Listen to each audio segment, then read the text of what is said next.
हरिभक्तीपरायण वैकुंठवासी सुभाष महाराज घाडगे यांच्या प्रथम पुण्यस्मरणाच्या निमित्ताने आपण सगळेजण या ठिकाणी एकत्रित आहोत. महाराजांना जाऊन या दिवशी 1 वर्ष पूर्ण होते आणि त्यांचं पुण्यस्मरण आपण आज करतो. खरं म्हणजे महाराजांचा आणि माझा अनेक दिवसाचा संबंध. गोरख महाराज अत्यंत लहान होते, त्यांचे चिरंजीव तर याच्यापेक्षाही लहान होते आणि त्यांची मुलगी त्याहीपेक्षा लहान होती. तेव्हापासून मुंबईमध्ये त्यांच्या घरी मी जात होतो. अनेक दिवसाचा त्यांच्या कुटुंबाचा आणि माझा अत्यंत घनिष्ठ संबंध राहिला.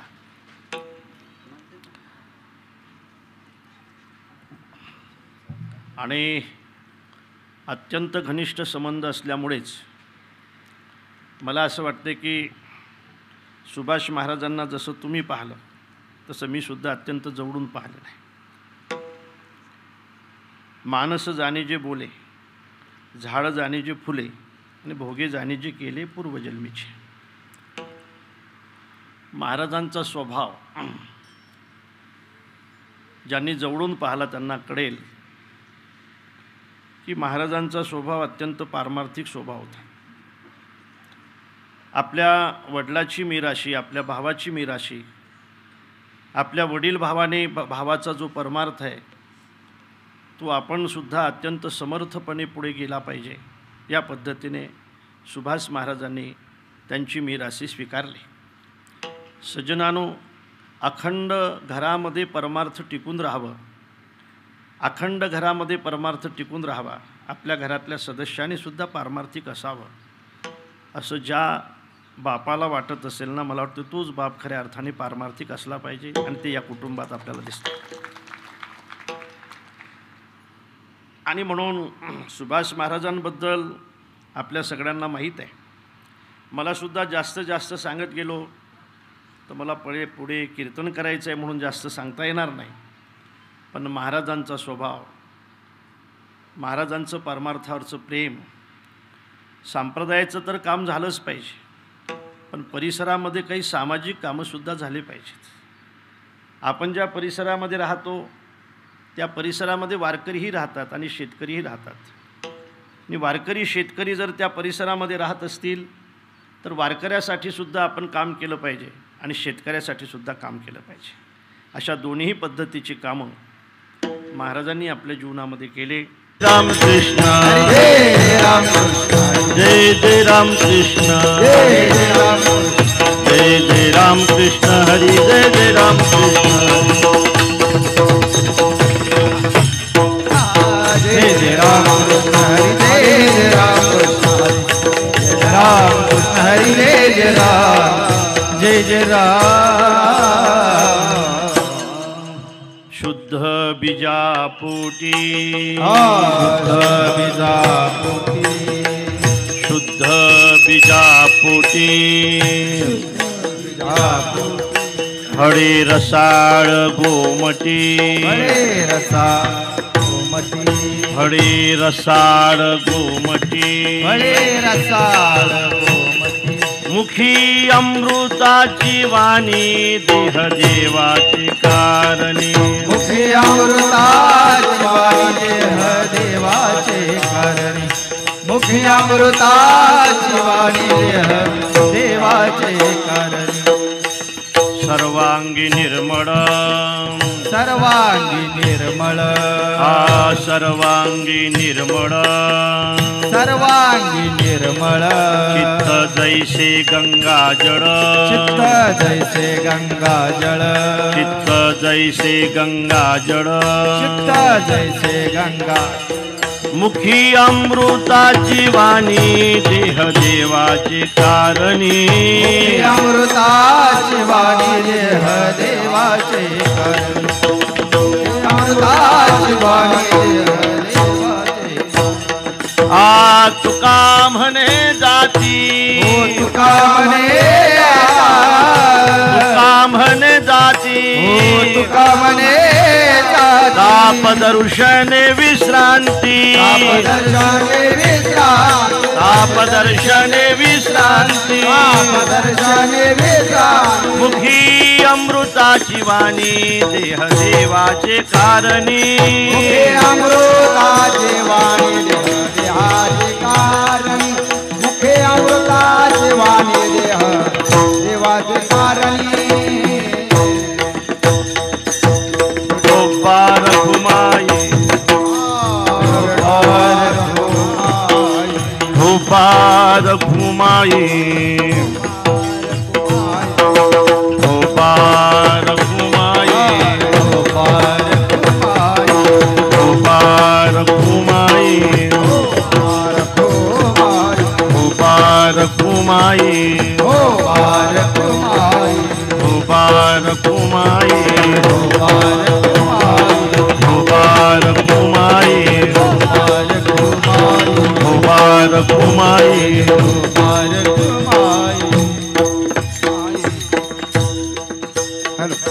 एकनाथ महाराज आणि त्यांना साथ देतील सार्थक महाराज. हॅलो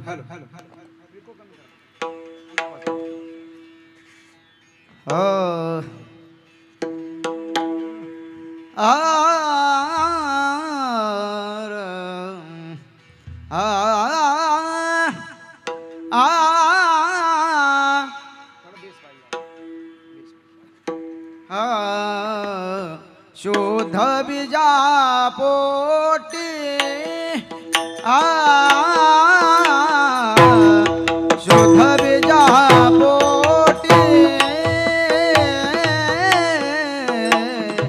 शुद्ध बीजा पोटी शुद्ध बीजा पोटी शुद्ध बीजा पोटी शुद्ध बीजा पोटी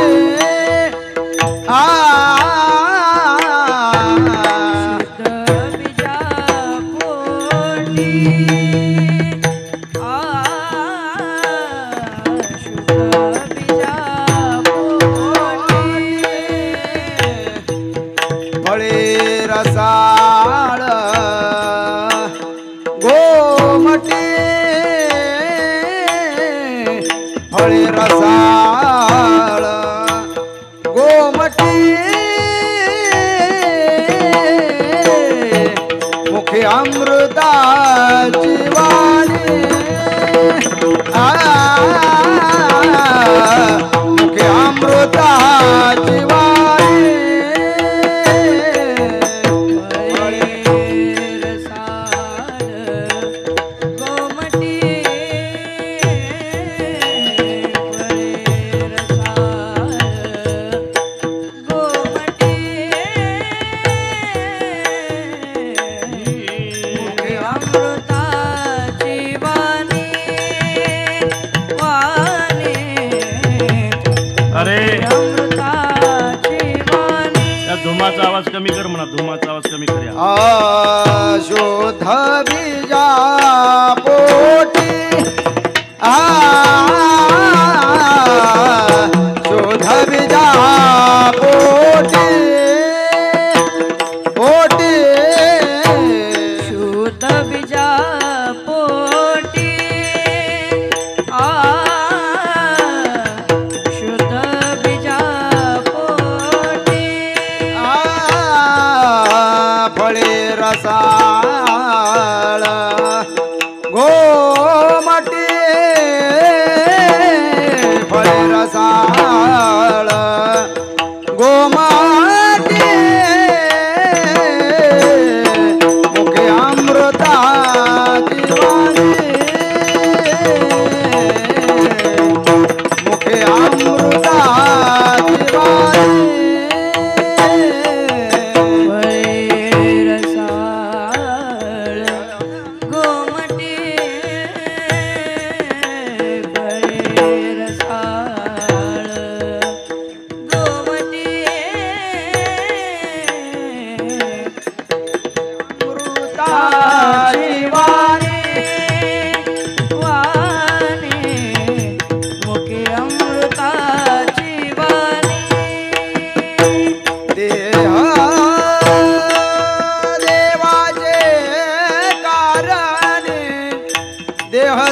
देवाचे कारण देह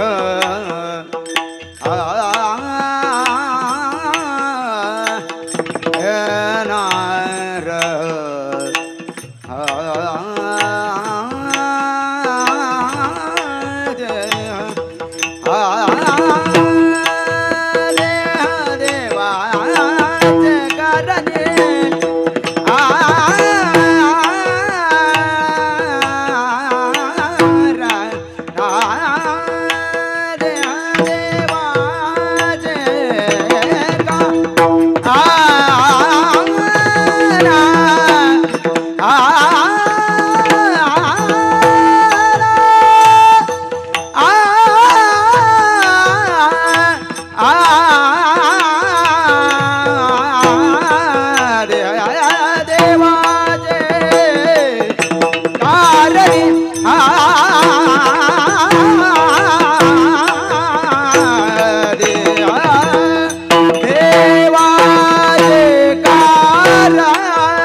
उसरे चरण संतांची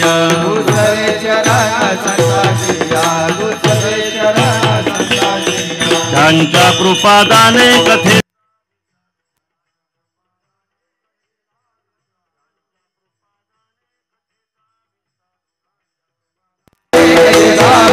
बाबाजी सद्गुरु दास तुका बाबाजी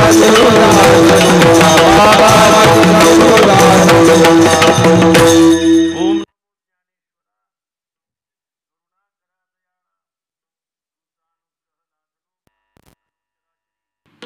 मी कळा कुसरी काहीच नेने बोलितो वचने अतिभाविका एका जनार्दनी तुमचा दास त्याची आस पुरवावी तुमचा अनुग्रह लाधलो पावन झालो चराचरी नमो सद्गुरु तुकया ज्ञानदीपा नमो सद्गुरु सच्चिदानंद रूपा नमो सद्गुरु भक्त कल्याण मूर्ती नमो सद्गुरु भास्करा पूर्ण कीर्ती जयांचे केलिया स्मरण होय सकळ विद्यांचे अधिकरण तेच बंधू श्रीचरण श्री गुरूंचे ते नमस्कारोनी आता विठला विठला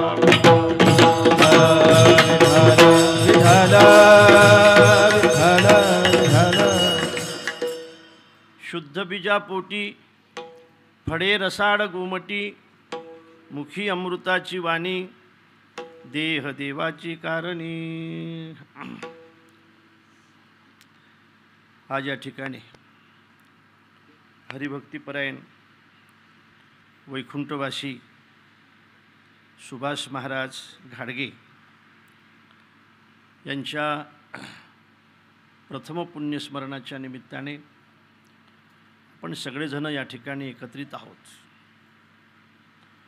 महाराजांना जाऊन या दिवशी 1 वर्ष पूर्ण होते आणि त्यांचं पुण्यस्मरण आपण आज करतो.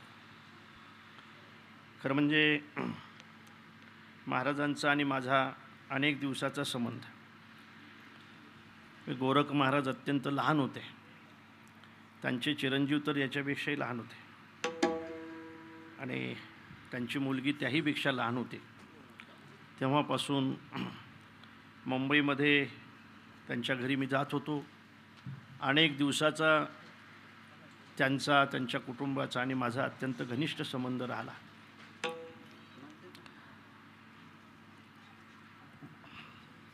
आणि अत्यंत घनिष्ठ संबंध असल्यामुळेच मला असं वाटते की सुभाष महाराजांना जसं तुम्ही पाहिलं तसं मी सुद्धा अत्यंत जवळून पाहिलेलं आहे. मानस जाणे जे बोले, झाड जाणे जे फुले आणि भोगे जाणे जे केले पूर्वजन्मीचे. महाराजांचा स्वभाव ज्यांनी जवळून पाहिला त्यांना कळेल की महाराजांचा स्वभाव अत्यंत पारमार्थिक स्वभाव होता. आपल्या वडिलाची मीराशी, आपल्या भावाची मीराशी, आपल्या वडील भावाचा जो परमार्थ आहे तो आपण सुद्धा अत्यंत समर्थपणे पुढे गेला पाहिजे. या पद्धतीने सुभाष महाराजांनी त्यांची मीराशी स्वीकारली. सज्जनानो, अखंड घरामध्ये परमार्थ टिकून राहावं, अखंड घरामध्ये परमार्थ टिकून राहावा, आपल्या घरातल्या सदस्याने सुद्धा पारमार्थिक असावं असं ज्या बापाला वाटत असेल ना, मला वाटतं तोच बाप खऱ्या अर्थाने पारमार्थिक असला पाहिजे आणि ते या कुटुंबात आपल्याला दिसतं. आणि म्हणून सुभाष महाराजांबद्दल आपल्या सगळ्यांना माहीत आहे. मला सुद्धा जास्त सांगत गेलो तर मला पुढे कीर्तन करायचं आहे म्हणून जास्त सांगता येणार नाही. पण महाराजांचा स्वभाव, महाराजांचं परमार्थावरचं प्रेम, संप्रदायाचं तर काम झालंच पाहिजे, पण परिसरामध्ये काही सामाजिक कामंसुद्धा झाले पाहिजेत. आपण ज्या परिसरामध्ये राहतो त्या परिसरामध्ये वारकरीही राहतात आणि शेतकरीही राहतात. आणि वारकरी शेतकरी जर त्या परिसरामध्ये राहत असतील तर वारकऱ्यासाठी सुद्धा आपण काम केलं पाहिजे आणि शेतकऱ्यासाठी सुद्धा काम केलं पाहिजे. अशा दोन्ही पद्धतीची कामं महाराजांनी आपल्या जीवनामध्ये केले. आणि महाराज खरं म्हणजे त्यांचं जाण्याचं वय नसताना आपल्याला सोडून निघून गेले. हा प्रसंग तसा दुःखदच आहे. मी याला फार चांगलं असते, आलेल्या माणसाला जावं लागते, हा भाग तर सगळा आहे. पण हा प्रसंग यासाठी दुःखद आहे की महाराजांना वय नसताना जावं लागलं, यासाठी तर आपल्याला दुःख आहेच, पण महाराजांना जावं लागलं याचं दुःख आणखी जास्त आहे. महाराजांना जावं लागलं यापेक्षाही खऱ्या अर्थाने एका चांगल्या माणसाला, एका चांगल्या सुस्वभावी माणसाला, अनेकांना सोबत घेऊन परमार्थ करणाऱ्या माणसाला जावं लागलं याचं दुःख त्याहीपेक्षा जास्त आहे. खाणी असतात पण बऱ्याचदा खाणी कोळशाच्या असतात, गारांच्या असतात. बऱ्याचदा खाणी गारांच्या आणि कोळशाच्या असतात. जंगलामध्ये झाडं असतात पण ते झाडं बरेचसे अनेक खऱ्या अर्थाने काही लिंबाचे असतात, काही बोरीचे असतात, काही बाबडीचे असतात, पण चंदनाचं झाड मात्र एखादं असतं. अनेक खाणी कोळशांच्या आणि गारींच्या असतात पण त्याच्यामध्ये हिरा एखादा असतो. समाजामध्ये अनेक लोक असतात पण त्याच्यामध्ये सुभाष महाराजांसारखा माणूस एखादा असतो. लक्षात ठेवा. शैले शैलेन माणिक्यम मौतिकम न गजे गजे, साधो न हे सर्वत्र चंदनम न वने वने. आकाशामध्ये दोन्ही गोष्टी पाहतो आपण. आकाशामध्ये चांदण्याही पाहतो आणि चंद्रही पाहतो. खाणीमध्ये आपण गाराही पाहतो आणि हिराही पाहतो. मंथन केल्यानंतर आपण दही पाहतो आणि लोणीसुद्धा पाहतो. मला वाटते पाहण्यामध्ये जरी आकाशामध्ये आपल्याला चांदण्या आणि चंद्र दिसत असला तरी चंद्राला जी किंमत आहे ते चांदण्याला नाही. बरोबर आहे ना. आकाशाचे अंगी चंद्र तारांगणे, दोहीशी समान पाहू नये. पृथ्वीचे पोटी हिरागार गोटी, पृथ्वीचे पोटी हिरागार गोटी, दोहीशी संसाटी करू नये. बरोबर आहे ना? दह्याची अंगी निघे ताक लोणी, दह्याची अंगी निघे ताक लोणी, एका मोले दोन्ही मागू नये. आणि तुका म्हणे तैसे संत आणि जन, दोहीशी समान भजू नये.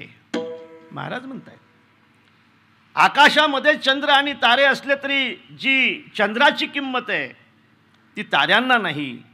खाणीमध्ये गारा आणि हिरा असला तरी हिऱ्याची जी किंमत आहे ती गारांना नाही. दह्यापासूनच निर्माण होत असलं ताक आणि लोणी, पण लोण्याची जी किंमत आहे ते ताकाला नाही.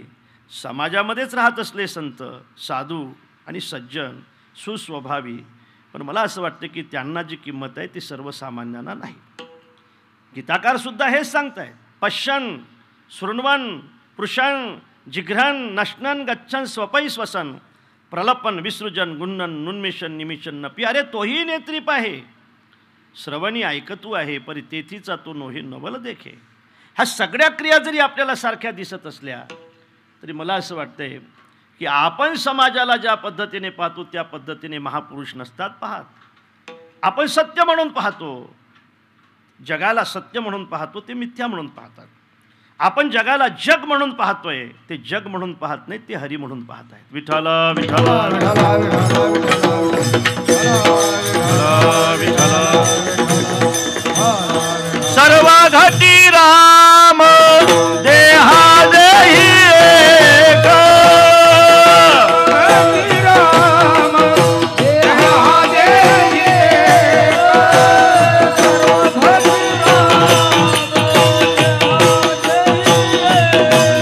मृदंगाची आवाज कमी करा.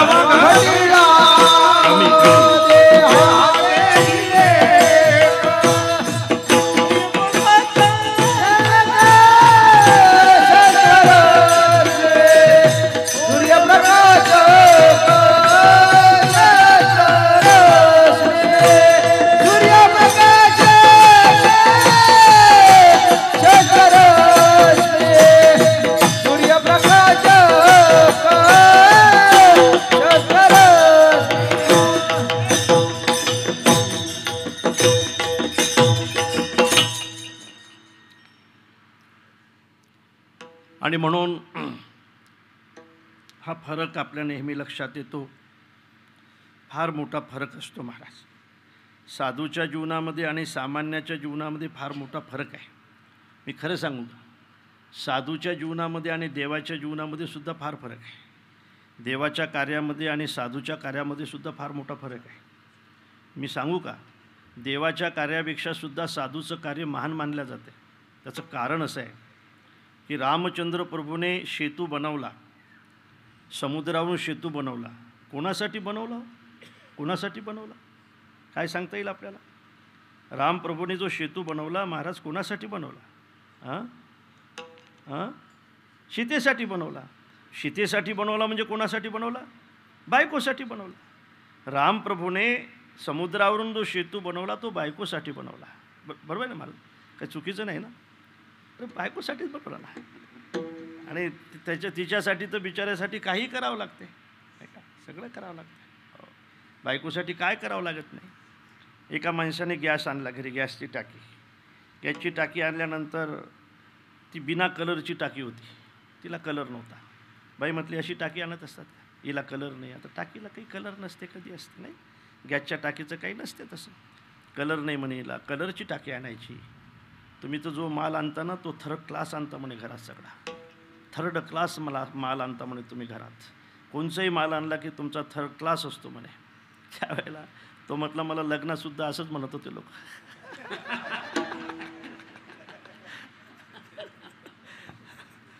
विठाला विठाला विठाला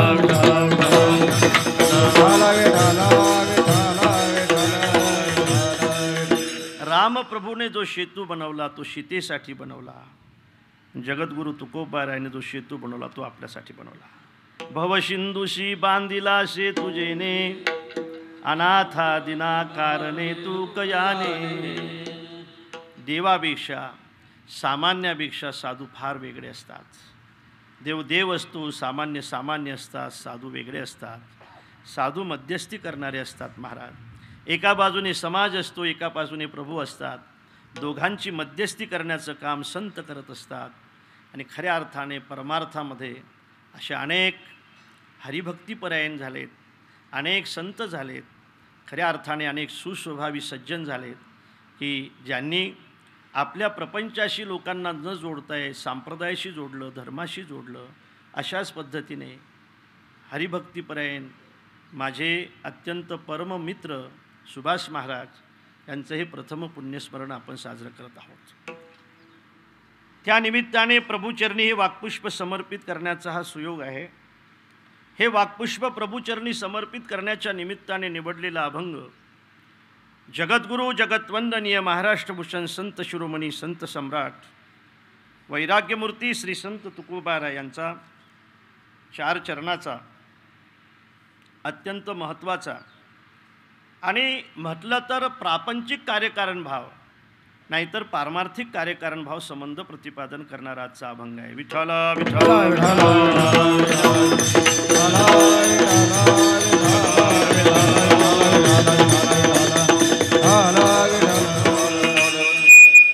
आमच्या गोरख महाराजांनी या ठिकाणी येण्याचा आम्हाला अत्यंत आग्रह केला. त्यांच्या अत्यंत आग्रहामुळे, त्यांच्या कुटुंबाच्या आग्रहामुळे, परिवाराच्या आग्रहामुळे आजची ही कीर्तनरूपी सेवा आहे. उपस्थित असलेली बरीचशी महाराज मंडळी या ठिकाणी आहे. या महाराज आमचे हरिभक्तीपरायण सुरेश महाराज आहेत, विजय महाराज आहेत, बाबा महाराज आहेत, एकनाथ महाराज आहेत, अंकुश महाराज आहेत, जालिंदर महाराज आहेत, संदीप महाराज आहेत, रोहित महाराज आहेत, धीरज महाराज आहेत, अंगद महाराज आहेत, हनुमंत महाराज आहेत आणि पूजनीय स्वामीसुद्धा श्यामपुरी महाराज या ठिकाणी उपस्थित आहेत. संजय महाराज, सुरेश महाराज नाही का, ही सगळी महाराज मंडळी आपण सगळेजण या ठिकाणी उपस्थित आहात. खरं म्हणजे फार प्रवास असतो, प्रवासानेच माणूस अर्धा थकून जातो, लक्षात ठेवा. आणि तरी पण असा हा सोहळा पाहिल्यानंतर मला असं वाटतं की हे सगळं रूप पाहिल्यानंतर आम्हालासुद्धा बोलायची इच्छा होते. वक्ता तो वक्ता नव्हे श्रोते नव्हे. जोपर्यंत श्रोते चांगले भेटत नाहीत तोपर्यंत वक्तासुद्धा प्रगट होत नाही. मला असं वाटते की या ठिकाणी असलेले श्रोते अत्यंत चांगले आहेत. वक्ता म्हणजे कीर्तनकार नसतो महाराज, वक्ता म्हणजे कथाकार नसतो. वक्ता आतमध्ये बसलेला असतो. त्याला जागृत करायचं काम श्रोत्यांचं असते, श्रोत्यांनी त्याला जागृत करायचं असते. श्रोते जितक्या प्रेमाने ऐकतायत ना तेवढा तो वक्ता जागृत होत असतो, लक्षात ठेवा. इतके श्रोते मला अत्यंत चांगले वाटत आहेत. आणि मला असं वाटतं की आम्ही बऱ्याचदा गावं विसरतो, पण ज्या गावात चांगले श्रोते भेटतात ना ते गावं आम्ही कधी विसरत नाही, लक्षात ठेवा. श्रोतेच भेटत नाहीत महाराज. आणि म्हणून अभंगाचा भाव मी आपल्यासमोर ठेवणार आहे. अभंगाचा भाव आपल्यासमोर ठेवत असताना या अभंगातून कार्यकारण भाव संबंध महाराज प्रतिपादन करतायत. एखादं कार्य जर आपल्याला समोर दिसत असेल तर त्याच्या कारणाचा शोध आपल्याला घ्यावा लागतो. समजा कार्य तुम्ही मानता आणि कारण जर तुम्ही मानत नसाल तर याला नास्तिक म्हणतात, लक्षात ठेवा. एखादा मंडप मानायचा पण या मंडपाला देणारा न मानणं म्हणजे नास्तिकताच आहे का नाही. अलंकार मानायचा पण सोनाराला न मानणं म्हणजे नास्तिकताच आहे का नाही. घट मानायचा, घागर मानायचे आणि कुंभाराला न मानणं म्हणजे नास्तिकताच आहे का नाही. आणि हे सगळं जग मानायचं आणि देवाला न मानणं म्हणजे नास्तिकताच आहे का नाही. अरे तुम्ही अलंकार जर मानत असाल तर तुम्हाला सोनाराला मानावंच लागेल ना दादा, असं काय करताय तुम्ही, का नाही मानावं लागेल. अरे गीता हा घनीभूत सुवर्ण आहे. जैसे घनीभूत सुवर्ण जे निहाडिता साधारण अलंकारी बरवे पण निवाडू द्यावी. अरे सुवर्ण हे घनीभूत आहे. घनीभूत म्हणजे दगड आहे सुवर्णाचा. सुवर्णाचा दगड म्हणजे अलंकार नाही. सोनाराकडे त्या दगडाने गेलं पाहिजे, त्या सोनाराचे घाव त्याने सहन केले पाहिजे. मग तो सोनार त्याला अलंकाराचं रूप देतो आणि अलंकाराचं रूप दिल्यानंतर लोक ते अलंकार स्वीकारत असतात. आणि म्हणून सुवर्णापेक्षा सुद्धा अलंकार अत्यंत महत्त्वाचे आहेत. सोनं आहे, सोनं आहे. हो, तीळ संक्रांतीचा सण होता. तीळ संक्रांती हा सण आहे. पहा कोणाचा सण आहे तीळ संक्रांती? महिलांचा. दिवाळी हा सण कोणाचा आहे? महिलांचाच आहे. दिवाळीला सुद्धा दिवाळीच्या सणा लेखी असावली. म्हणजे दिवाळी हा सण कोणाचा आहे? मुद्दाम तुम्हाला विचारतो, दिवाळी हा सण कोणाचा आहे? जरा मोठ्यानं बोला तुम्ही. दिवाळी हा सण कोणाचा आहे? महिलांचा आहे. तीळ संक्रांती हा सण कोणाचा आहे? आणि पोळा हा सण कोणाचा आहे?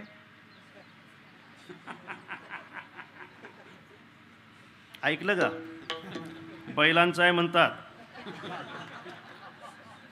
बरोबर आहे काय? अरे ऐकलं का? पोळा सण बैलाचा आहे म्हणतात.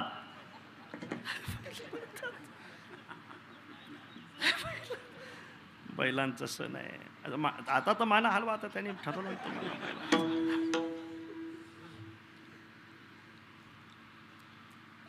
तीळ संक्रांतीच्या दिवशी भरपूर सोनं असलेल्या एका सौभाग्यवतीने आग्रह केला, एवढे मोठे ओरोटे बनवून ठेवले म्हणे तुम्ही घरामध्ये, फुटका मनी नाही माझ्या अंगावर, काय चाटायचं आहे सगळं सोनं. तीळ संक्रांतीला मला अलंकार पाहिजे, अलंकाराशिवाय मी वाण द्यायला जाणार नाही म्हटले. आम्ही वाण द्यायचे असतात, महिला किती अलंकार घालून येत आहेत, आमच्या गळ्यात फुटका मनीसुद्धा नाही, मला अलंकार पाहिजे. त्याने महाराज त्यातला एक ओरोटा काढला, सोन्याचा ओरोटा काढला. त्या सोन्याच्या ओरोट्याला त्याने नारळाची दोरी बांधली आणि तो तिच्या गळ्यात टाकला. जा म्हणे, हा अलंकार आहे. सोनं नाही, सोनं आहे पण अलंकार नाही. बरोबर आहे ना? सोनं आहे पण अलंकार नाही. तशी गीता सोनं आहे पण अलंकार नाही. मग अलंकार काय आहे? गीता अलंकार नाव ज्ञानेश्वरी. गीता अलंकार नाम गीता अलंकार नाव ज्ञानेश्वरी. गीता अलंकार नाम ज्ञानेश्वर.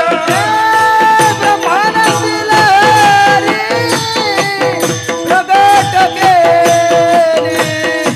ब्रह्मानंदील प्रगट केली. ब्रह्मानंदाला प्रगट केली. ब्रह्मानंदाला प्रगट केली.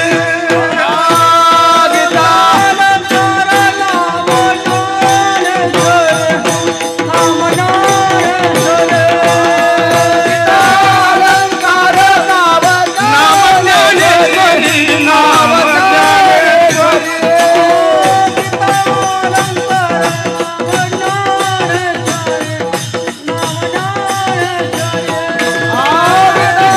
गीता अलंकार नाम ज्ञानेश्वरी. नाम ज्ञानेश्वरी. ब्रह्मानंद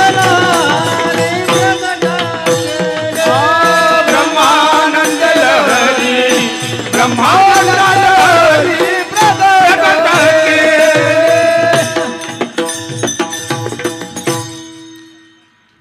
अलंकाराला जर मानत असाल, सुवर्णकाराला मानावं लागेल. घटाला मानत असाल, कुंभाराला मानावं लागेल. वस्त्राला मानत असाल तर तो वस्त्र विणणारा जो विणकरी असेल त्याला मानावं लागेल. जगत जर मानत असाल तर जगताचा जो करता आहे त्यालासुद्धा मानावं लागेल. बरोबर आहे ना माझं? बरोबर आहे. काही लोक मानत नाहीत महाराज, नाहीत मानत. हे नास्तिक आहेत. नाही, नास्तिक आपल्याला फार दूर घेऊन जातात. नास्तिक लोक का मानत नसतील रे हे माणसं? या कर्त्याला का मानत नसतील रे? ईश्वराला का मानत नसतील हे माणसं? शास्त्र का मानत नाही ती माणसं? याचं उत्तर देतो मी तुम्हाला, तुम्ही सुज्ञ श्रोते आहात म्हणून. खरं सांगू का महाराज, ज्यांना स्वैर वागायचं असते ना ती माणसं शास्त्र मानत नसतात. आता शास्त्र म्हणते मासुराम पिब, शास्त्र सांगते मौसम न भक्षेत, शास्त्र सांगते सत्यम वद, शास्त्र सांगते धर्मंचर, नाही का? शास्त्र सांगते रुद्ध सेवाया विज्ञानम, नाही का? शास्त्र सांगते मातृदेवो भव, पितृदेवो भव, आचार्य देवो भव, अतिथी देवो भव. शास्त्र सांगते की यांची आपण सेवा केली पाहिजे, आपण असं वागलं पाहिजे, आपण व्यसनी नसलं पाहिजे. असू द्या, तुमच्याकडे पाहता सगळं.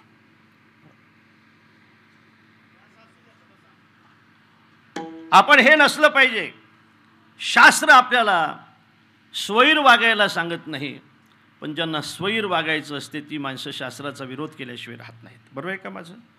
चांगलं वागणारी माणसं शास्त्राचा कधी विरोध करणार नाहीत.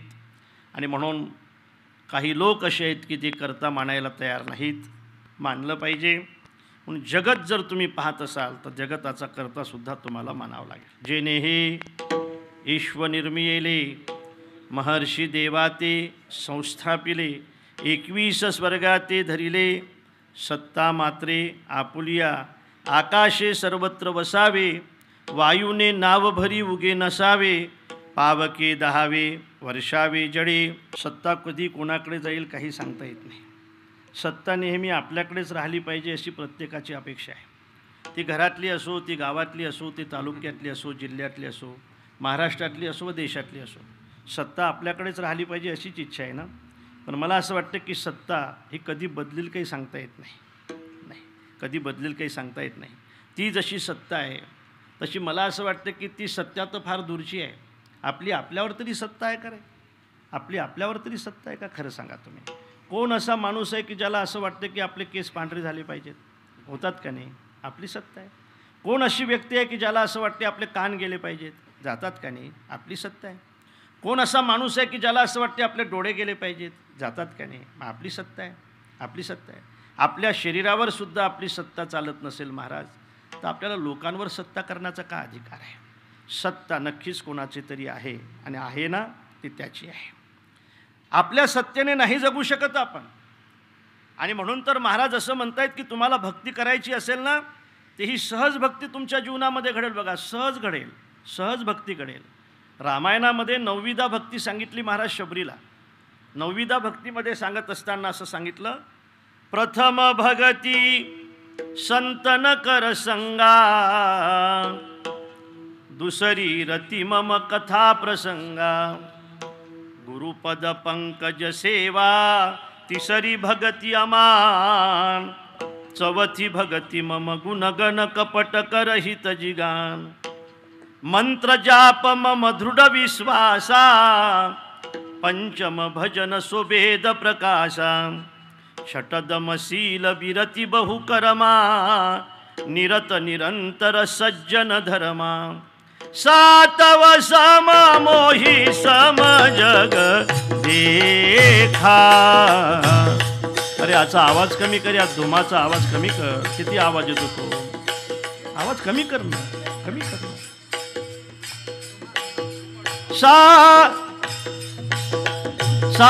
काय वाजते? घुंग वाजते सगळं बघ असा आवाज. सातव सम मोही सम जग देखा आठव यथा लाभ संतोषा आठव यथा लाभ संतोषा.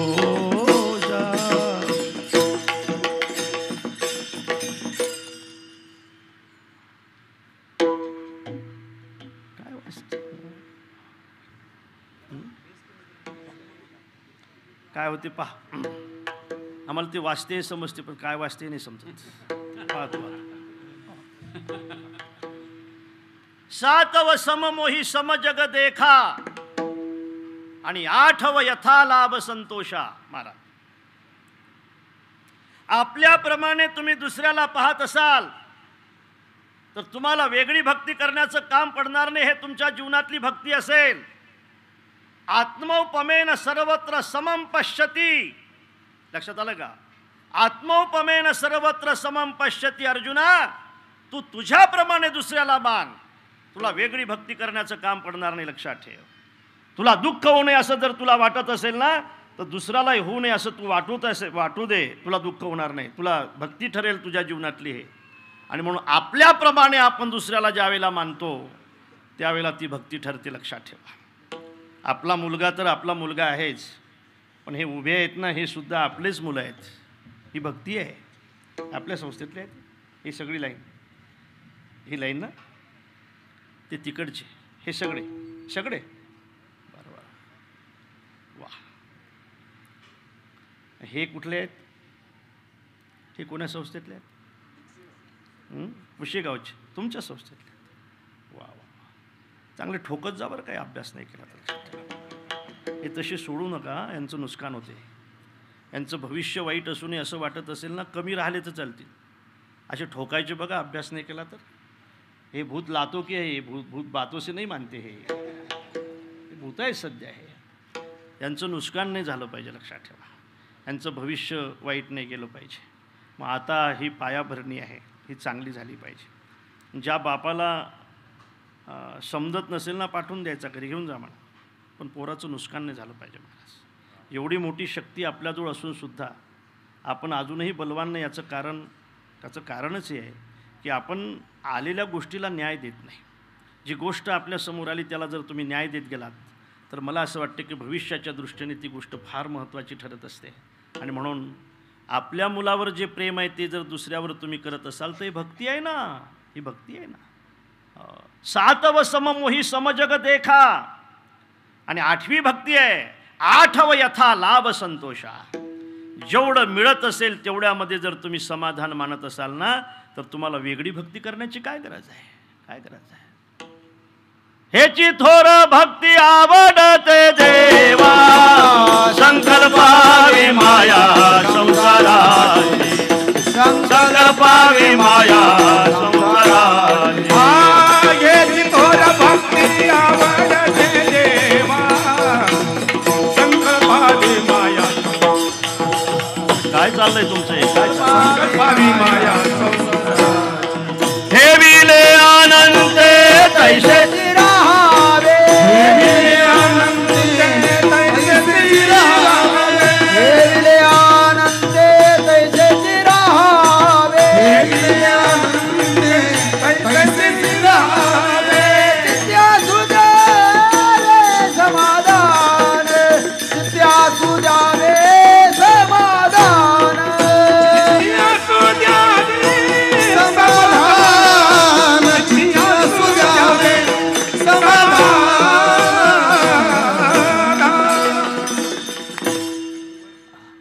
राहू दे आता, माईक स्थिर राहू दे आता, इकडे काही फिरू नका. माईक ते फिरण्यात वेळ जातो.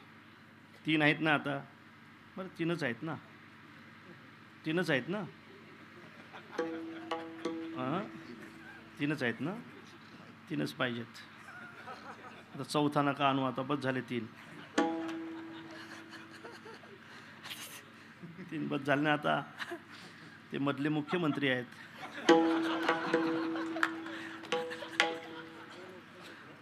उपमुख्यमंत्री 2 बस झाले 3.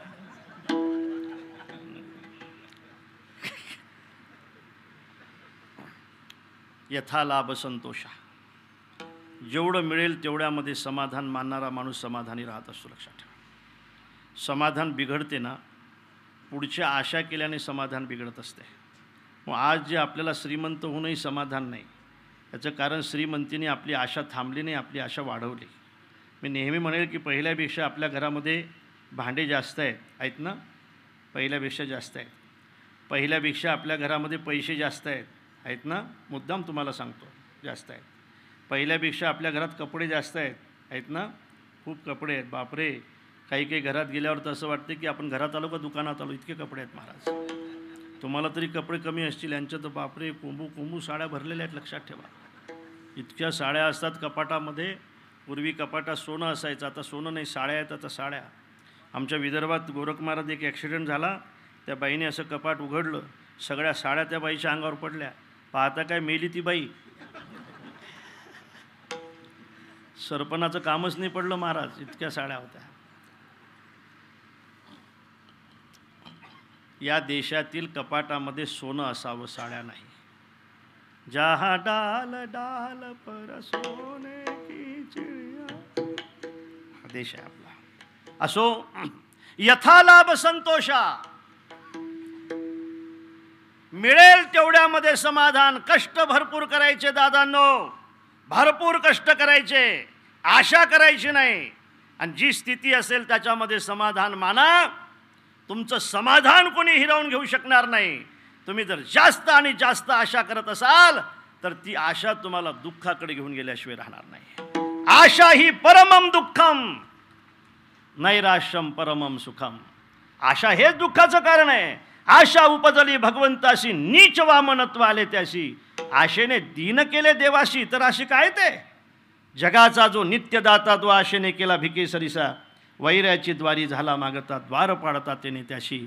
आणि म्हणून यथा लाभ संतोषा, जेवढं मिळेल तेवढ्यामध्ये समाधान मानणं ही भगवंताची फार मोठी भक्ती आहे, लहान नाही. ह्याची थोर भक्ती आवडते देवा, संकल्पावी माया संसाराची, ठेविली अनंते तैसेची राहावे.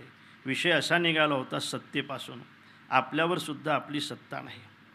यांनी ठरवलं होतं पंढरपूर निघताना की आमचा ॲक्सिडेंट झाला पाहिजे म्हणून, ठरवून निघले होते. झाला ॲक्सिडेंट. एक मोठे महाराज गेलेत त्याच्यामध्ये, नाही का, एक चांगले वारकरी गेलेत त्या ॲक्सिडेंटमध्ये. मला असं वाटतं की ही सत्ता आपली नाही, ही सत्ता कोणाची तरी आहे, मानली पाहिजे. तुमचं काय मत आहे मला माहीत नाही, पण ही ज्याची सत्ता आहे ना, त्याला काय म्हणतायत? त्याला देव म्हणतात, त्याला ईश्वर म्हणतात, त्याला कर्ता म्हणतात. आणि म्हणून कसं असते महाराज, जे ज्याचं उपादान असेल ते उपादान तर मानलंच पाहिजे ना. उपादान हे उपादानामध्येच त्या कार्याचा लय होत असतो. कार्य ही उपादानामध्येच जात असते. अलंकार किती असू द्या ते शेवटी सोन्यामध्येच जातील. घट किती असू द्या ते शेवटी मातीमध्येच जातील. पट किती असू द्या ते शेवटी तंतूमध्येच जातील. विश्व केवढंही मोठं असू द्या ते शेवटी आपल्या अधिकरणामध्येच जाईल, म्हणजे त्यामध्येच जाईल. आणि म्हणून जिथून ज्याची निर्मिती असते तिथंच त्याचा लय असतो. त्याला कर्ता म्हणतायत, त्याला ईश्वर म्हणतायत. आणि म्हणून खऱ्या अर्थाने कार्यकारण भाव सांगत असताना कार्य जर आपल्याला दिसत असेल तर त्याचा कर्ता आपण मानला पाहिजे. चला पुढे. सुख हे कार्य दिसत असेल ना तर त्याचं कारण आहे पुण्य. दुःख हे जर दिसत असेल ना, कार्य दिसत असेल ना, तर त्याचं कारण आहे पाप. पापाचं कार्य आहे दुःख आणि पुण्याचं कार्य आहे सुख. मिळत असेल, आपण भोगत असू, तर महाराज म्हणतायत की ते आपल्या कर्माचं फल आहे. आनिका रुसावे न लगे बहुता, आपुल्या संचिता वाचूनिया. आपलं ते संचित आहे महाराज. बऱ्याचदा एखाद्या वेळेला काहीच न करणाऱ्या माणसाच्या प्रपंचाची भरभराटी आपल्याला दिसते. त्यावेळेला आपल्याला शंका येण्याची शक्यता असते की आपण एवढा परमार्थ करून सुद्धा आपल्या पदरामध्ये का दुःख पडते. विठाला विठाला विठाला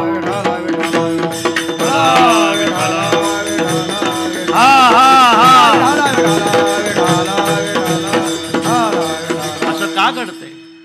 एवढा मोठा परमार्थ करून सुद्धा आपल्याला दुःख का भोगावं लागतंय महाराज? याचं कारण शास्त्रानेही सांगितलं, याचं कारण साधूनेही सांगितलं. प्रपंचामध्ये नित्य सुख नसावं. नित्य सुख माणसाला अधोगतीला घेऊन जात असते. अधर्म घडतो ना, अधर्म जीवनामध्ये जो घडतोय ना, तो दुःखामध्ये कमी घडतो, सुखामध्ये जास्त घडतो. सुखामध्ये माणसाकडून अधर्म घडण्याची शक्यता जास्त असते. म्हणून दुःखापेक्षा सुखामध्ये सावध राहणं फार महत्त्वाचं आहे पहा. आणि सुखामध्ये अधर्म घडण्याची शक्यता जास्त आहे. मी उदाहरण देईल तुम्हाला. ज्या वेळेला एखादा उमेदवार इलेक्शनसाठी उभा राहतो, तुमच्याकडे उभाच राहतो ना, नाही का, उभा राहतो. उमेदवार ज्यावेळेला इलेक्शनसाठी उभा राहतो त्यावेळेला साहेब तो कार्यकर्त्याला घेऊन नारळ फोडण्यासाठी कुठं जातो? मंदिरात जातो ना. स्मशानात नाही जात, मंदिरात जातो. तो नास्तिक उमेदवार असला तरी कार्यकर्त्याला घेऊन तो मंदिरातच जातो. बरोबर आहे ना? नास्तिक उमेदवार असला तरी तो कार्यकर्त्याला घेऊन मंदिरातच जातो, कार्यकर्त्याला घेऊन मंदिरात जातो. एखादा फुटलेला कार्यकर्ता असेल त्याच्याकडून अगोदर नारळ फोडून घेतो की फोडा, नाही तुम्ही फुटून जाल. असं होते का नाही? असं नारळ फोडतो. नारळ फोडल्या जाते मंदिरामध्ये. उभं राहिल्यानंतर उमेदवार कार्यकर्त्याला घेऊन मंदिरात जातो. पण खरं सांगा बरं, उमेदवार ज्यावेळेला निवडून येतो त्यावेळेला सुद्धा कार्यकर्त्याला घेऊन मंदिरातच जातो ना. निवडून आल्यानंतरही कार्यकर्त्याला घेऊन मंदिरातच जातो का? मंदिरात जातो. मंदिरात खरं सांगा, मंदिरात जातो का? आता समजलं तुम्हाला कुठं जातोय म्हणून. मंदिरात नाही तो, मग तो मंदिरात जातो.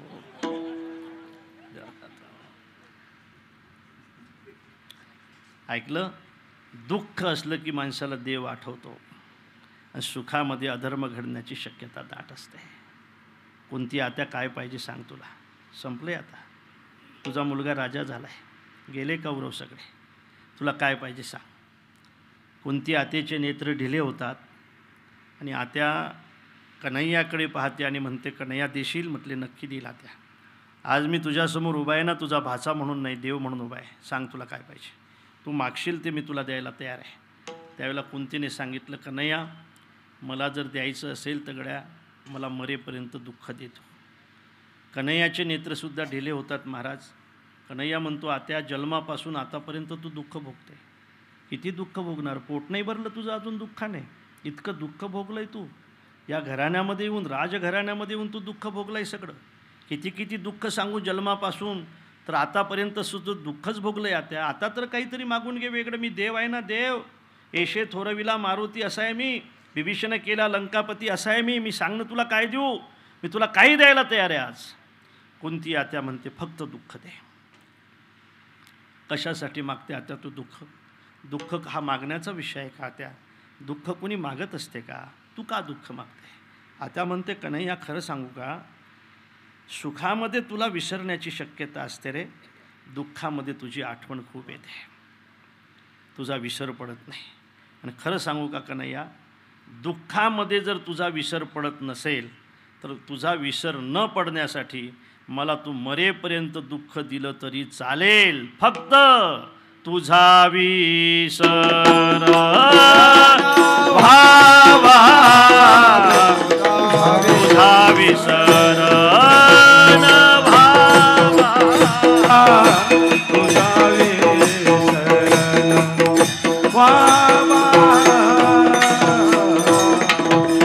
हेची दाम देगा देवा, तुझा विसरण भावा, तुझा विसरण भावा. आहे दान देगा देवा, तुझा विसरण भावा,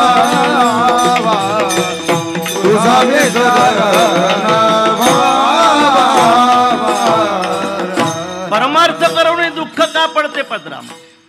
एवढं सगळं आम्ही करतो तरी सुद्धा दुःख का होते? कारण सांगतायत महाराज, देवाची ते खून. बरोबर आहे ना? आला ज्याच्या घरा आणि त्याच्या पडे चिरा संसाराशी. माहिती आहे तुम्हाला, ध्रुवाला दिलं देवाने पण भातकं दिलं. इंद्राला दिलं, खेळणं दिलं. ध्रुवपदाचे भातुके म्हटलं जाते. तुला काय पाहिजे? हे पाहिजे ना, घेऊन टाक हे भातकं तुला. तुला हे पाहिजे ना, घेऊन टाक हे वाटी दूध तुला. खेळणं घेऊन टाक. कोणाला भातकं दिलं, कोणाला खेळणं दिलं. 4 मुलं असावेत. एखाद्या मोठ्या मुलाला आईने विचारावं, तुला काय पाहिजे? तो म्हटला मला बॅट बॉल पाहिजे. हे घेऊन टाक बॅट बॉल. तुला काय पाहिजे रे? तो म्हटला मला कॅरम पाहिजे. हा घेऊन टाक कॅरम तुला. तुला काय पाहिजे रे? तो म्हटला मला फुटबॉल पाहिजे. हा घेऊन टाक तुला फुटबॉल. ते सगळ्यात लहान होतो ना. तुला काय पाहिजे रे? ते म्हटले मला फुटबॉल नाही पाहिजे, मला कॅरम नाही पाहिजे, मला बॅट बॉल नाही पाहिजे, मला फक्त तू पाहिजेस. तुझा विसर न भावा. हे दिलाय झालं ना महाराज. हे सगळं. हो बस बस उभे राहायचं. हे मला काहीच नाही पाहिजे, मला तू पाहिजे. आणि ज्याला तो पाहिजे असेल ना, तो त्याला एकदम भेटत नाही, त्याच्या जीवनात अगोदर दुःखाला पाठवतो. दुःख सहन करण्याची शक्ती पाहतो आणि मग मात्र त्याला तो प्राप्त होतो. लक्षात ठेवा. आणि म्हणून बऱ्याचदा अशी भावना असते, तुम्ही अत्यंत प्रेमाने ऐकता, माणसाची भावना असते की इतकं आम्ही चांगलं करतो तरी आमचं चांगलं का होत नाही. तुम्हाला उदाहरण देतो आहे मी, फार सुंदर उदाहरण आहे. घरामध्ये धान्याची कोठी असते. कोठी माहीत आहे ना, धान्याची कोठी असते. ऐका, मी थोडा आरामशीर बोलतो, पण घरामध्ये धान्याची कोठी असते ना, अशी कोठी असते. मला असं वाटते की ज्याच्यात धान्य टाकायचं असते ते तोंड लहान असते, जिथून धान्य काढायचं असते ते तोंड मोठं असते. बरोबर आहे ना? हां, म्हणजे तुम्ही ऐकताय समजा. धान्य टाकायचं असते ते तोंड मोठं असते, काढायचं असते ते लहान असते. धान्य वरून टाकायचं असते आणि खालून काढायचं असते. बरोबर आहे ना महाराज? बरोबर आहे. आणि काय असते बघा, त्याच्यामध्ये जर तुम्ही वरून गहू टाकले तर खालून तांदूळ निघत असतात. हां, वरून जर तांदूळ टाकले तर खालून उडीद निघत असतात. असंच ना? नाही. गहू टाकत असाल तर खालून गहूच निघतील, तांदूळ टाकत असाल तर खालून तांदूळच निघतील. मला सांगू द्या काय होते पहा. कधी कधी असा एक वर्ग आहे की अगोदर त्याचे तांदूळ आहेत, नंतर तो उडीद टाकतो. तांदूळ म्हणजे पुण्य आणि उडीद म्हणजे पाप. अगोदरचे त्याचे तांदूळ आहेत, नंतर तो उडीद टाकतो. दुसरा वर्ग असा आहे, त्याच्या अगोदरचे उडीद आहेत, तो नंतर तांदूळ टाकतो. तिसरा वर्ग असा आहे, त्याच्या अगोदरचेही तांदूळ आहेत, तो आणखी तांदूळच टाकतो. आणि चौथा वर्ग असा आहे की त्याचे अगोदर उडीदच आहेत, नंतर उडीदच टाकतो. म्हणजे दृष्टांत म्हणून आहे बरं का महाराज. हे सगळं दृष्टांतासारखा सांगितला पाहिजे, त्याशिवाय तो समजत नाही. एक वर्ग असा आहे की अगोदरचे उडीद आहेत, नंतर उडीद टाकतो. उडीद संपणारच नाहीत. अगोदरचे तांदूळ आहेत, नंतर तांदूळ टाकतो. अरे तांदूळ संपणारच नाहीत. अगोदरचंही पुण्य आहे, नंतरही पुण्यच टाकतो. पुण्य संपणारच नाही महाराज. पण तिसरा वर्ग असा आहे की त्याचे अगोदरचे तांदूळ आहेत, नंतर उडीद टाकतो. अगोदरचे तांदूळ आहेत, नंतर उडीद टाकतो. आपल्या याच्याबद्दल शंका आहे की शाला इथला आपण करतो याचं काही, याच्यात तांदूळ संपूनच नाही राहिले, तांदूळ चालूच आहे त्याचे अजून. लक्षात ठेवा, अगोदरचे जर तांदूळ असतील, नंतर जर उडीद टाकणं चालू असतील तर काही दिवस वाट पहा. तांदूळ संपू द्या, एक दिवस उडीद लागल्याशिवाय राहणार नाहीत. आपला वर्ग आहे आता. आपल्याला असं वाटते आपण का चांगलं होत नाही. ज्ञानेश्वरी पाठ केली राव, सगळं प्रभाकर विचारसगर झाला, कीर्तनच नाहीत. ज्यांनी बिचाराने काहीच केलं नाही त्यांना मावत नाहीत.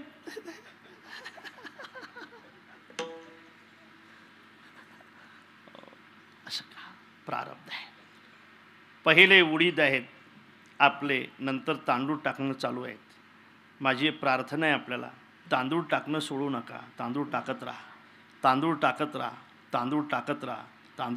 राहा. मी शपथ घेऊन सांगतो तुम्हाला, ज्या वेळेला तुमच्या कोठीतले उडीद संपतील ना, तांदूळ लागतील ना, त्यावेळेला मात्र तुमचं भाग्य बदलल्याशिवाय राहणार नाही. लक्षात ठेवा.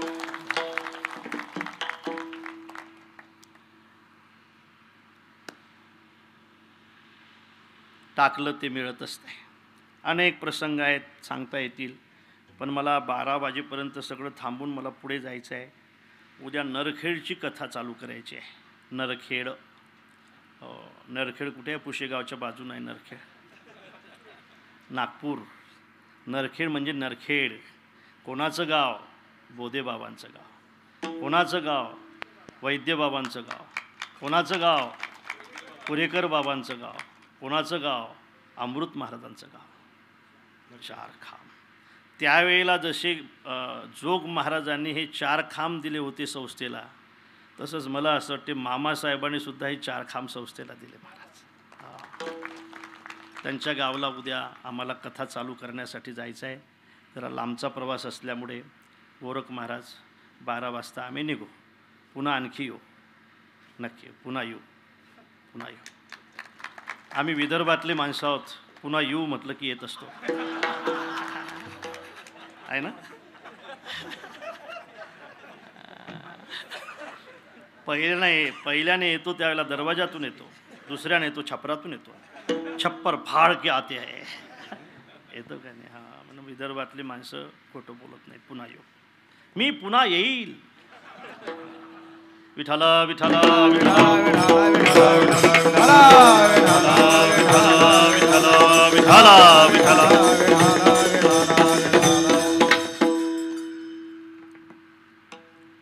दोन भाग मला सांगायचे याच्यातून महाराज. 2 भाग असे. बरीच महाराज मंडळी उपस्थित आहेत. महाराजांकडे गेलो होतो मी, सुरेश महाराजांकडे. तुम्ही नाही बोलावलं मधल्या महाराजांनी आणखी. मी बोललो होतो. हां, मी बोललो होतो. हे राहिले ना, त्याच्यामुळे मी काय करतो, कोणाचीच नावं घेत नाही आज कीर्तनात. ज्याचे नावं घेतले ते बिचारे एकदा बोलावतात, नाही घेतलं ते बोलावतच नाही. प्रेमाचे संबंध आहेत महाराज. माझे या कुटुंबाचे सुद्धा अत्यंत प्रेमाचे संबंध आहेत, होते आणि आहेत. अर्थात आता भाग असा आहे महाराज, 2 प्रकारचा भाग आहे. फळ जर चांगलं असेल तर बी चांगलं असलं पाहिजे. निश्चिंत रहा. जमीनही चांगली असली पाहिजे, त्याची मशागतही चांगली असली पाहिजे, पाऊसही झाला पाहिजे, वापसाही झाला पाहिजे. बी मात्र कसं असलं पाहिजे? बी भाजलेलं असलं पाहिजे, आहे ना. अगोदर तळून काढायचं मग पेरायचं, असं असलं पाहिजे बी. अरे शेतीही चांगली असली पाहिजे, मशागतही चांगली असली पाहिजे, वापसाही चांगला झाला असला पाहिजे आणि बी सुद्धा चांगलं पाहिजे. हे सगळं चांगलं आहे, बी चांगलं नसेल तर, बी चांगलं नसेल तर, हे सगळं चांगलं आहे लक्षात ठेवा. तुम्ही आंबा जर आंबट लावत असाल ना तर आंबटच येईल, शेती चांगली असू नये बी. हे सगळं चांगलं असलं पाहिजे, त्याच्यामध्ये बी सुद्धा चांगलं असलं पाहिजे. माझ्या दादांनो, हे सगळं करा आणि बी चांगलं लावा, बी चांगलं लावा, मग निश्चिंत रहा. त्याचं फळ सुद्धा चांगलं भेटल्याशिवाय राहणार नाही. शुद्ध बीजा पोटी शुद्ध बीजा पोटी, शुद्ध बीजा पोटी, शुद्ध बीजा पोटी, शुद्ध बीजा पोटी, हो शुद्ध बीजा पोटी, शुद्ध बीजा पोटी, शुद्ध बीजा पोटी. फळे रसाळ कोमटी, फळे रसाळ हो कोमटी कोमटी, मुखी अमृताचे वाणी, मुखी अमृताचे वाणी. रसाळ कोमटी, फळे रसाळ कोमटी, मुखी अमृताचे वाणी, मुखी अमृताचे हो शुद्ध बीजा पोटी, फळे रसाळ गोमटी, फळे रसाळ गोमटी गोमटी, फळे रसाळ गोमटी. शुद्ध बीजा पोटी, फळे रसाळ गोमटी, फळे रसाळ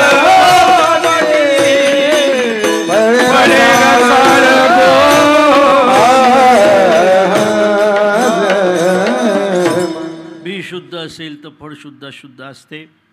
याच्यावर मला थोडा आक्षेप घ्यायचा आहे, याच्यावर मला थोडी शंका आहे. महाराजांना मी विचारणार आहे, अर्थात आपल्याला विचारायचे आहे. बी जर शुद्ध असेल तर त्याचं फळ शुद्ध असते महाराज, पण आम्ही असे अनेक बिये पाहतो की त्याचं फळ अशुद्ध आहे, अशुद्ध आहे. बी शुद्ध आहे, फळ अशुद्ध आहे. कधी कधी बी अशुद्ध आहे, फळ शुद्ध आहे. कधी कधी बी शुद्ध आहे, बी अशुद्ध आहे आणि फळही अशुद्ध आहे. आणि कधी कधी बी शुद्ध आहे आणि फळसुद्धा शुद्ध आहे. सांगेल मी आपल्याला. कधी कधी आपण विचार करतो की बी अत्यंत अशुद्ध आहे आणि फळ शुद्ध आहे महाराज. बी अत्यंत अशुद्ध आहे. हिरण्यकश्यपरूपी बी आहे, हिरण्यकश्यपरूपी बी आहे. नाव घेणू विनेदी देवाचे हे ब्रीद हिरण्यकश्यपूचे. हिरण्यकश्यपरूपी बी आहे आणि प्रल्हादरूपी त्याचं फळ आहे. बी अत्यंत अशुद्ध आहे आणि फळ मात्र अत्यंत शुद्ध आहे. देव ज्या साधूची पूजा करतात ना त्यातला पहिला नंबर प्रल्हादाचा वाटतं नाही. प्रल्हाद, नारद, पराशर, पुंडलिक. बी शुद्ध आहे, बी अशुद्ध आहे, फळ मात्र अत्यंत शुद्ध आहे. हिरण्यकश्यप म्हणतो की माझ्या राज्यामध्ये देवाचं नाव कोणी घ्यायचं नाही, आणि प्रल्हाद म्हणतो की मी देवाचं नाव घेतल्याशिवाय राहणार नाही. या देशामध्ये देवाचं नाव घेऊ नये असं बंधन असू नये. देवाचं नाव या देशामध्ये घ्यायचं नाही तर कोण्या देशामध्ये घ्यायचं महाराज? या देशामध्ये जर वारी नसावी तर कोण्या देशामध्ये वारी असावी? या देशामध्ये जर भजन नसावं तर कोण्या देशाने भजन करावं? अरे या देशाने सगळ्या जगाला भजन शिकवलं, तिथलं भजन कसं काय बंद करणार तुम्ही? या देशाने सगळ्या जगाला माणसं पोचले, तिथल्या संस्था कशा बंद करणार तुम्ही? या देशाने सगळ्या जगाला संस्कृती पोचत केली, या देशामध्ये पिकते ती सगळ्या देशाला जाते, ती संस्कृती तिच्यावर कसा घाला करणार महाराज तुम्ही? या देशातली संस्कृती टिकली पाहिजे, या देशातले साधू संत टिकले पाहिजेत. सारे जहां से अच्छा. कोणामुळे? फक्त साधूमुळे, हो, संस्कृतीमुळे. बसा बसा बसा थोडा बसा बसा. आणि म्हणून ही संस्कृती टेकण्याच्या हेतूने या देशामध्ये या सगळ्या गोष्टी चालल्या पाहिजेत. आणि म्हणून हिरण्यकश्यप म्हणत होता, देवाचं नाव घेऊ देणार नाही, नाव घेऊन येते देवाचे. हे ब्रीद हिरण्यकश्यपूची माझं ब्रीद आहे की मी माझ्या राज्यामध्ये देवाचं नाव कुणाला घेऊ देणार नाही. पण प्रल्हाद म्हणतो, बाबा तुम्ही मला किती मारण्याचे प्रयत्न केले तरी मी देवाचं नाव घेतल्याशिवाय राहणार नाही. प्रल्हादासी पिता करीतो जाचणी, परितो स्मरे मनी नारायण. किती प्रयोग केले प्रल्हादाला मारायचे. सापाच्या खोलीमध्ये कोंडलंय त्याला, हत्तीच्या पायाखाली दिलाय त्याला, होलिका नावाच्या त्या बहिणीच्या मांडीवर बसवलं त्याला आणि आग लावून दिली. कशाच संकटाला न जुमानता प्रल्हादजी भजन करत राहिले माझ्या दादांनो. म्हणून या ठिकाणी बी अत्यंत अशुद्ध आहे पण फळ मात्र शुद्ध आहे. बरोबर आहे का माझं? अरे बरोबर आहे का नाही? बरोबर आहे ना? हिरण्यकश्यपू चांगला आहे का? हिरण्यकश्यपू हां तुम्हाला ऐकू येते ना? हां चांगला नाही. प्रल्हाद कसा आहे? हो, बी अशुद्ध आहे, फळ मात्र शुद्ध आहे. आता पुढे ऐका. बी अत्यंत शुद्ध आहे महाराज. हो, बी अत्यंत शुद्ध आहे. त्या बियाचं नाव आहे श्रीकृष्ण यादव, आहे ना? श्रीकृष्ण यादव हे त्या बियाचं नाव आहे. श्रीकृष्ण यादव काय शुद्ध बी आहे.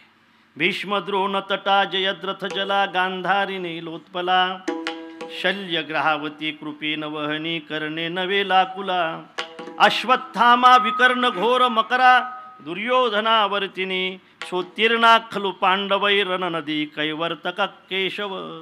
अशा रणनदीतून सुद्धा पलीकडे नेणारा जर कोण असेल तर तो केशव आहे, तो गोविंद आहे, तो श्रीकृष्ण आहे. बी किती चांगलं आहे महाराज. हे श्रीकृष्ण यादव रूपी बी किती चांगलं आहे. कृष्णम वंदे जगद्गुरु. काय बी चांगलं आहे. श्रीकृष्ण यादव हे बी चांगलं आहे पण फळ मात्र लालू प्रसाद यादव सारखं आहे. म्हणजे उदाहरणासाठी सांगतो बरं का, उदाहरणासाठी. हो, लालू प्रसाद यादव तुम्हाला नाव पाठ आहे म्हणून. अरे सांब त्याचाच नातू ना, ते सगळे नंतरचे त्याचेच मुलं ना. काय झालंय पुढे त्याचं? बी शुद्ध आहे पण फळ मात्र अशुद्ध आहे. असाही एक वर्ग आहे. तिसरं असं आहे, तिसरं असं आहे की बी अत्यंत खऱ्या अर्थाने अशुद्ध आहे, त्याचं फळही अशुद्ध आहे. बी वाईट आहे आणि फळसुद्धा वाईट आहे. त्या बियाचं नाव आहे धृतराष्ट्र, त्या फळाचं नाव आहे दुर्योधन. अत्यंत अशुद्ध महाराज हा धृतराष्ट्र, फार वाईट धृतराष्ट्र. लक्षात ठेवा. कणिक नावाचा एक असा कुटील शास्त्रज्ञ होता. त्या शास्त्रज्ञाला याने विचारलं की दूरचे शत्रू कसे मारायचे हे मला माहीत आहे गड्या, पण जवळचे शत्रू जर मारायचे असतील तर मी काय केलं पाहिजे? हा पांडवांना शत्रू मानत होता महाराज. एकदा म्हटलं होतं विदुरजीने त्याला. विदुरजी म्हणतात, राजे दुर्योधने सौबलेच कर्णो दुःशासने तथा एते ऐश्वर्यम आधाय कथम तुम भूमिमिच्छता. फार सुंदर अर्थ आहे. तुम्ही राजा होण्याची इच्छा करताय, तुम्ही सुख मिळण्याची इच्छा करताय, तुम्ही आनंद मिळण्याची इच्छा करताय आणि राज्य दुर्योधनाला देताय, राज्य शकुनीला देताय, राज्य कर्णाला देताय. दुर्योधने सौबलेच कर्णो दुःशासने तथा एते ऐश्वर्यम आधाय कथम तुम भूमिमिच्छता. इच्छा करताय आनंदाची आणि दुःशासनाला राज्य देण्याचा विचार करताय. ऐकताय ना तुम्ही? इच्छा करताय तुम्ही आनंदाची आणि दुर्योधनाला राज्य देताय. अरे इच्छा जर आनंदाची करत असाल तर चहावाल्याला देऊन टाका.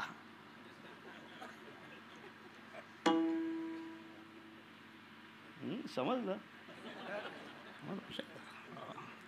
विठ्ठल विठ्ठल विठ्ठल विठ्ठल विठ्ठल हा हा हा हा हा विठ्ठल विठ्ठल अशा आनंदाची करता आणि अशा वाईट माणसाला राज्य देताय तुम्ही. त्यावेळेला धृतराष्ट्र काय म्हटलं होतं माहीत आहे का? सातु बुद्धी कृताप्येवम पांडवानां प्रतिमे सदा दुर्योधने समासाद पुनर्विपरिवर्तते. मला आणखी पुढे जायचं नाही, मला एवढंच सांगायचं आहे. पांडव मला आवडतात गड्या, पण दुर्योधनापेक्षा जास्त नाहीत आवडत. दुर्योधन कसाही असला तरी तो माझा मुलगा आहे. पांडव कसे असले तरी ते माझ्या मुलाचे शत्रू आहेत. मला त्यांना मारायचं आहे असं त्याच्या मनात आहे. जवळचे शत्रू कसे मारायचे? वा रे वा, पुतण्याला मारतोय तू. अरे तुझ्यावर तुझं राज्यच नव्हतं लेका, ते तुझं राज्यच नव्हतं, ते लहान होते म्हणून तुला भेटलं येते. तू त्याला अर्ध तर द्यायला पाहिजे. तुझा पोरग म्हणते की यावत विश्वच्या तृष्णा या युद्धात जगरेन केशव नावद्दप्य परित्याज्यम भूमेर्ना पांडवान प्रती. सोयीच्या अग्रभागावर मावेल एवढी जमीन सुद्धा मी पांडवांना देणार नाही. 5 गावं नाही, 1 गाव नाही, सुईच्या अग्रभागावर मावेल एवढी सुद्धा देणार नाही लेका. वा रे वा, खूप समजून सांगितलंय त्याला विदुरजीने, पण नाही समजून घेतलं त्याने. त्याला खूप सांगितलं. बलम पंचवधम नित्यम असं सांगितलं. 5 प्रकारची बलं असतात. त्यातलं बाहुबलापेक्षा, पुत्रबलापेक्षा, शस्त्रबलापेक्षा, अस्त्रबलापेक्षा बुद्धिबल जास्त मोठं असते महाराज. तुम्ही बुद्धी नाही चालून राहिले, तुम्ही तुमच्या मुलाच्या बलाने बोलताय, लक्षात ठेवा. तुम्हाला याचं प्रायश्चित्त भोगून द्यावं लागेल. सज्जनानो, त्या ठिकाणी जवळचे शत्रू कसे मारायचे हे कणिकाने सांगितलं आहे की लाक्षागृह बनवायचं, त्याच्यामध्ये त्यांना राहायला द्यायचं, नंतर ते पेटून द्यायचं. म्हणजे जवळचे शत्रू मारण्याची जी आयडिया आहे ती दुर्योधनाची नाही, हे धृतराष्ट्राची आहे. बी वाईट आहे, फळही वाईट आहे. बी वाईट आहे आणि फळही वाईट आहे. पण 4थ्या फळाबद्दल मला बोलायचं आहे. ते बी शुद्ध आहे आणि फळही शुद्ध आहे. फळ शुद्ध आहे, बी शुद्ध आहे महाराज, फळही शुद्ध आहे. अनेक उदाहरणं या या. विठ्ठल विठ्ठल विठ्ठल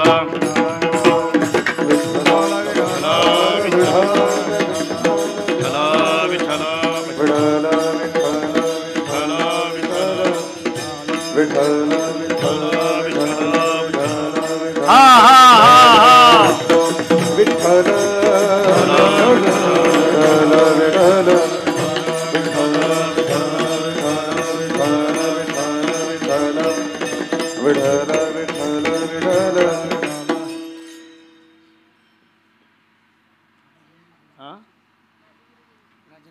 राजेंद्रगिरीजी महाराज. वा, किती महाराज लोक आलेत पहा. बी शुद्ध आहे, फळही शुद्ध आहे. अनेक उदाहरणं आहेत. मदालसा रूपी बी आहे आणि त्या मुलाने उपदेश करून ज्यांनी राज्य सोडलं ते त्याचं फळ आहे. मी असं म्हणेल की सुमित्रा रूपी बी आहे आणि रामप्रभूच्या सेवेसाठी 14 वर्ष वनवासात जाते ते लक्ष्मण रूपी फळ आहे. खरं म्हणजे लखनजी ज्यावेळेला सुमित्रेची आज्ञा घेण्यासाठी जातात, रामप्रभू पाठवतात, जा बाबा, कोणी दिला तुम्हाला वनवास दादा, तुम्ही का वनवासामध्ये चाललात? अरे माझं प्रारब्ध आहे राजा, मला वनवासात जावं लागेल. पराधीन आहे जगती पुत्र मानवाचा, दोष ना कुणाचा. माय कैकयी ना दोषी नोहे दोषितात, राजकान कानन यात्रा सर्व कर्मजात. खेळ चाललासे माझ्या पूर्वसंचिताचा, पराधीन आहे जगती पुत्र मानवाचा, दोष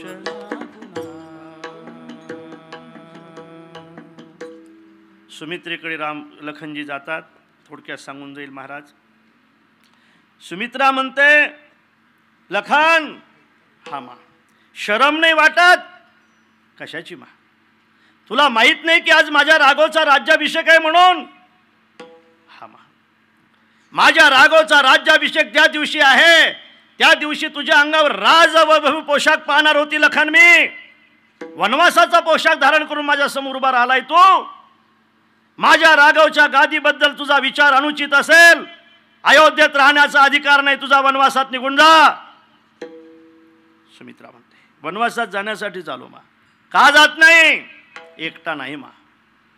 आणि सगळा वृत्तांत समजल्यानंतर सुमित्रा माता कैकेयीला दोष लावते आणि सुमित्रा आता लक्ष्मणाचा हात पकडते आणि लक्ष्मणाला म्हणते, लखन, माझा राघव जर वनवासात जात असेल तर मग तुझं अयोध्येत काय काम आहे? रामम दशरथम विद्धी माम विद्धी जनकात्मजा अयोध्याम अटवम विद्धी गच्छतात येता सुखम. आजपासून तुझी आई मी नाही, आजपासून तुझी आई जानकी आहे, आजपासून तुझे वडील दशरथ नाहीत, आजपासून तुझे वडील श्रीराम आहेत. तात तुम्हारी मातुबाई देही पिता राम सब भाती स्नेही. लखनजी आपल्या आईचं दर्शन घेतात आणि पुढे चालतायत. माझा पोरगा मला 14 वर्ष भेटणार नाही, राघवच्या सेवेसाठी निघालाय. आईचा धीर जातो. आई एका खांबाला पकडते आणि त्या ठिकाणी लक्ष्मणाला एकदा आणखी आवाज देते, लखन, हा मा, माझ्या राघवची सेवा करण्यासाठी 14 वर्ष वनवासात चाललाय दादा तू. म्हटले, हा मा.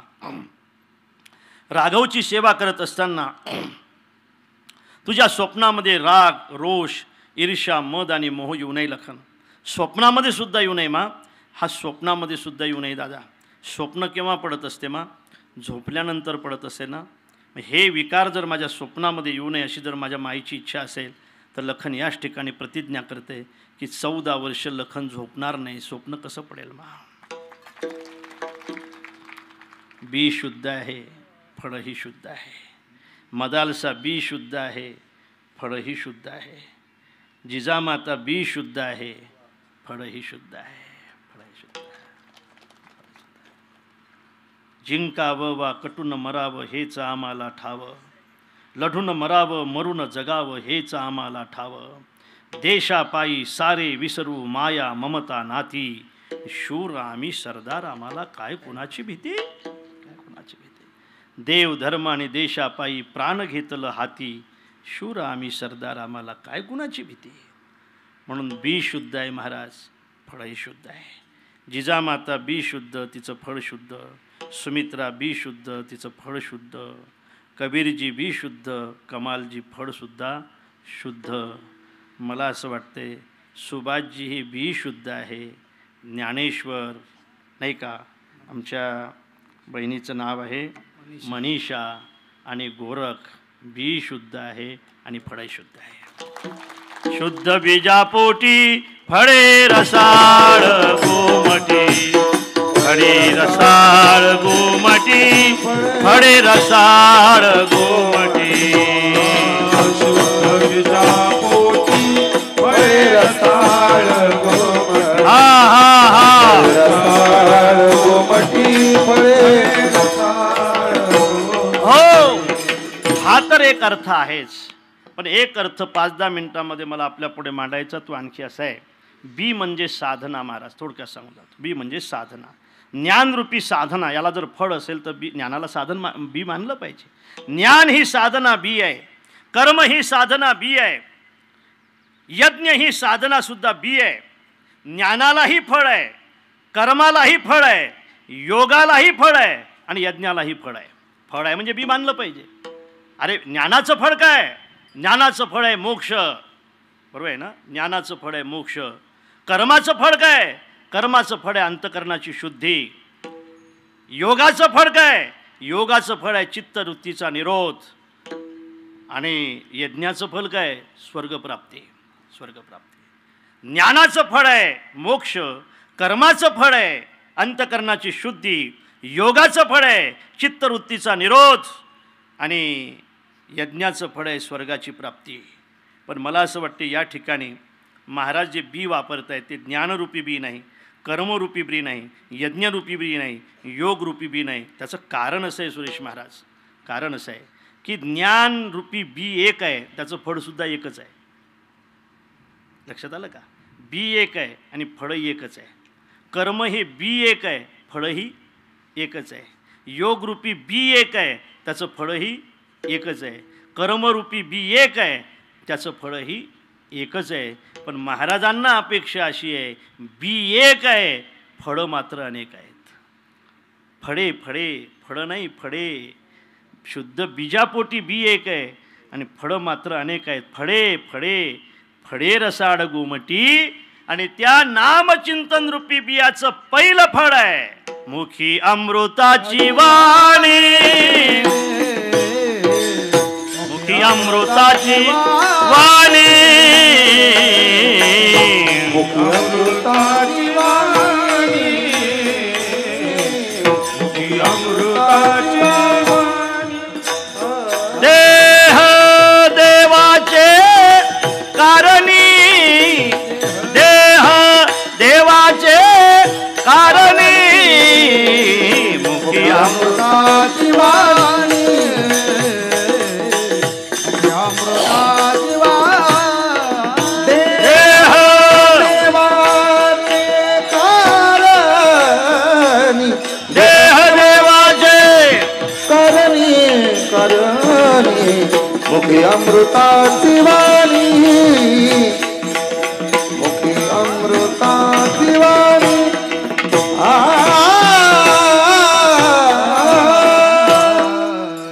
मुखी अमृताची वाणी हे पहिलं फळ आहे.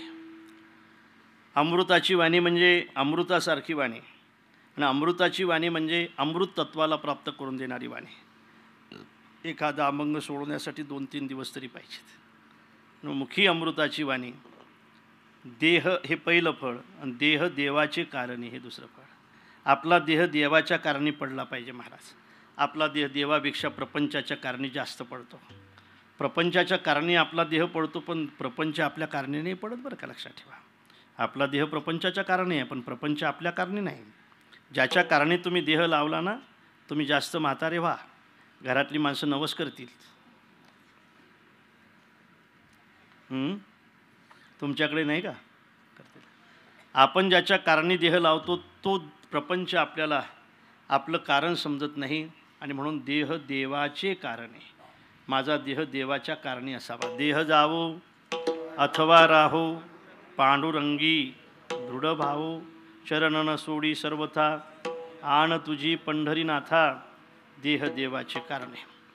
माझा देह फक्त देवाच्या कारणी असेल, एकतर देह देवाच्या कारणी असावा, एकतर धर्माच्या कारणी असावा, नाही तर देशाच्या कारणी असावा. महाराज, प्रपंचाच्या कारणी पडलेला देह हा मरत असतो, आणि देवाच्या, देशाच्या आणि धर्माच्या कारणी पडलेला देह हा जगत असतो. सांगू का तुम्हाला, मरेपर्यंत जी माणसं जगतायत ना, समजून चालाव, यांचं सगळं जीवन प्रपंचाच्या कारणी पडलं आहे. आणि मेल्यानंतर जे माणसं जगतायत ना, समजून चालाव, यांचं जीवन धर्माच्या कामी पडलं आहे. धर्म माणसाला मरूच देत नाही, आणि प्रपंच माणसाला जगू देत नाही. प्रपंच नाही जगू देत महाराज. प्रपंच मरायची वाट पाहत असतो. चांगलं जगा तुम्ही, चांगलं जगा तुम्ही. लोक मेल्यानंतरसुद्धा तुम्हाला जिवंत ठेवत असतात. हा जिवंतपणा आहे आज हा जिवंतपणा आहे. खऱ्या अर्थाने गेल्यानंतरही जिवंत राहावं असं वाटत असेल तर आपण कधीतरी दुसऱ्यासाठी जगणंसुद्धा फार महत्त्वाचं आहे. आपल्यासाठी तर पशुसुद्धा जगतात गड्या. 2 माणसांना तरी नाव घेतलं पाहिजे ना रे मेल्यावर. आपल्या 2 माणसाने, अरे 750 वर्ष झाले ज्ञानोबारायांना, जिवंत आहेत अजून, आपल्यामध्ये आहेत अजून. 350 पावणे 400 वर्ष झाले माझ्या जगद्गुरू तुकोबारायांना, आजही आपल्यामध्ये आहेत. छत्रपती शिवाजी महाराज की म्हटल्यानंतर तो जय जयकार होतो, हा जिवंतपणाचा आहे ना महाराज. ही माणसं 400, 500, 700 वर्ष जिवंत राहतात. आपण किमान मेल्यावर 25 वर्ष तर राहायला पाहिजे.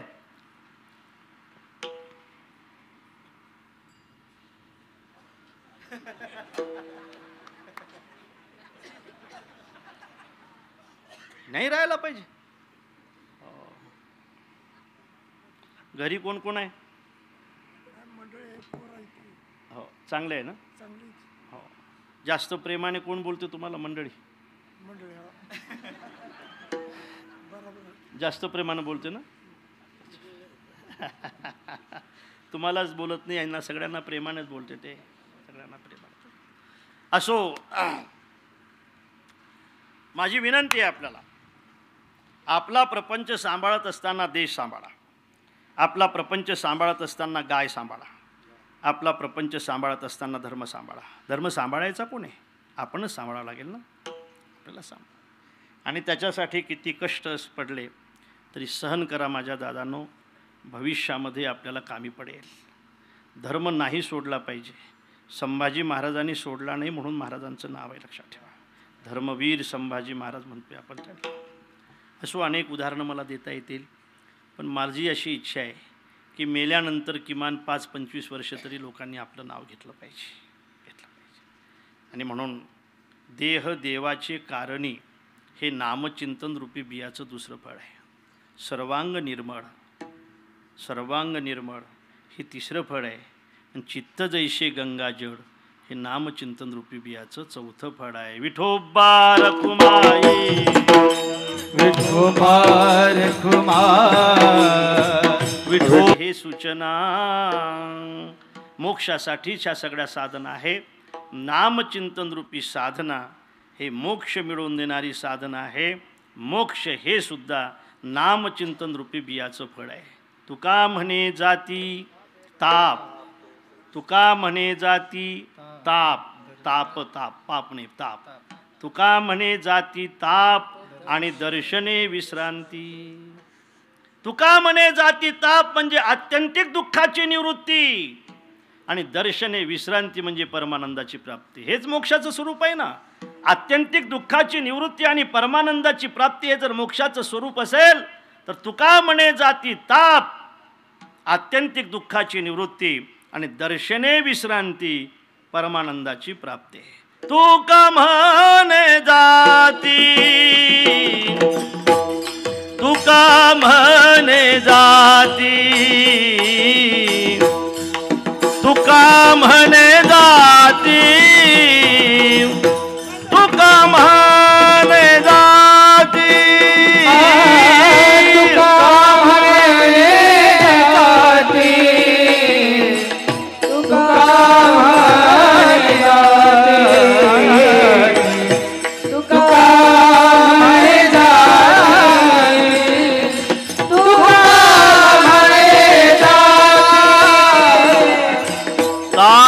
दर्शने विश्रांती, दर्शने विश्रांती.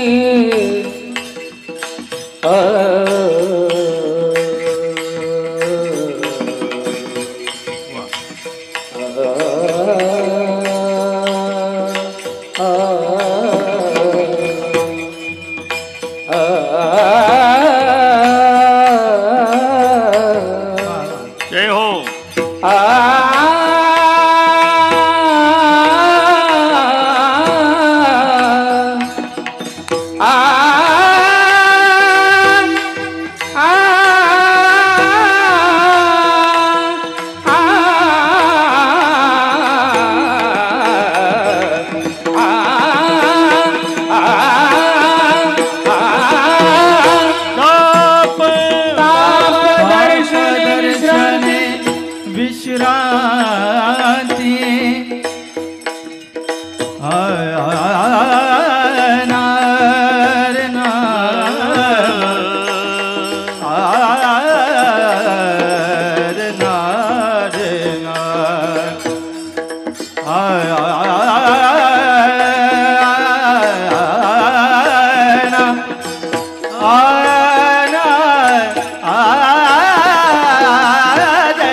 तापदर्शने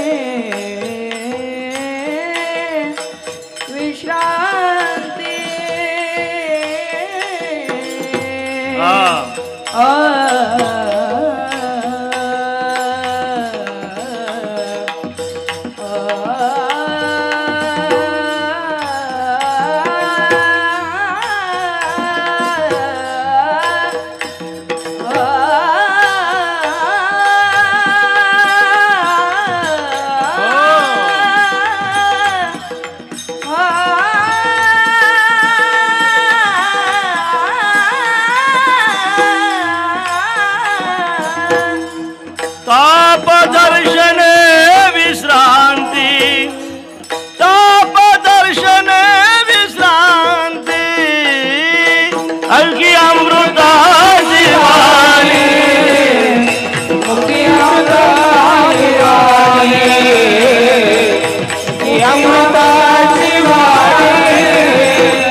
चालत राहते.